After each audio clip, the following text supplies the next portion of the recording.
मिरज शहरातील सर्वसामान्य जनतेच्या डोक्यावर पुन्हा एक गंभीर सवाल उभा आहे। महापालिका प्रशासनातील काही अधिकारी व धनिक व्यावसायिक यांचं संगनमत इतकं मजबूत आहे का की बातम्या लागूनही अधिकारी जागे होत नाहीत। महापालिकेचे अधिकारी गोरगरिबांच्या छोट्या व्यवसायावर अतिक्रमण कारवाई करताना बुलडोझर सारखी कडक भूमिका घेतात, पण दुसरीकडे त्याच महापालिकेच्या डी टाईप शॉपिंग मॉलमध्ये झालेल्या मोठ्या प्रमाणात प्रॉपर्टी नुकसानीकडे अधिकारी वर्ग जाणीवपूर्वक डोळे झाक करत आहेत। धनिकांचा उन्माद, महापालिकेची संपत्ती बिनधास्तपणे उद्ध्वस्त, सामायिक भिंत पाडून मोठी दुकानं उभी करणे, मॉलच्या रचनेचं नुकसान, परवानगीशिवाय मोठे बदल। ज्या लाभार्थ्याला महापालिकेनं दुकान भाडे दिले आहे त्या ठिकाणी व्यवसाय करतो की नाही की अन्य कुणी अधिकारी तपास का करत नाहीत। ज्या लाभार्थ्याला दुकान गाडे महापालिकेनं भाड्यानं दिलंय तो व्यावसायिक पोट भाडेकरू करू शकतो का, आमचा महापालिकेला प्रश्न आहे। हे सर्व दिवसाढवळ्या होत असताना नगररचना विभाग आणि संबंधित अधिकारी कुठे आहेत?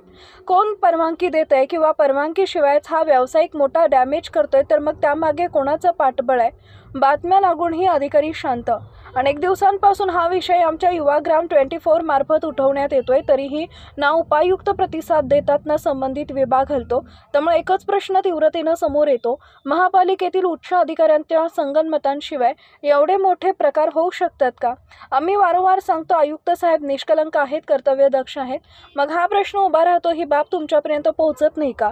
तुमचे अधिकारी तुमच्या नजरेगोला सुद्धा हे मुद्दे आणत नाहीत का, किंवा आणत असतील आणि तरीही कारवाई होत नसेल तर मिरज शहरासाठी ही लाजिरवाणी गोष्ट आहे। मागील आयुक्तांच्या घोटाळ्यांनी शहर आदरलं होतं, परंतु आम्हाला खात्री आहे सध्याचे आयुक्त न्यायप्रिय आहेत। मिरजकरांची मागणी स्पष्ट, कारवाई हवीच। धनिक व्यावसायिकावर तात्काळ कठोर कारवाई करा, त्यांच्या ताब्यातील दुकान गाळ्यांवर प्रशासनानं त्वरित पावलं उचलावीत।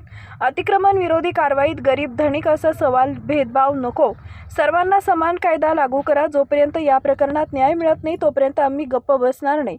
महापालिकेतील अन्याय, भ्रष्टाचार आणि संगनमता विरोधात आमची बेधडक बातमी मोहीम सुरूच राहील। मिरजमध्ये गरिबांसाठी वेगळा, धनिकांसाठी वेगळा कायदा हे आम्ही कुठल्याही परिस्थितीत मान्य करणार नाही।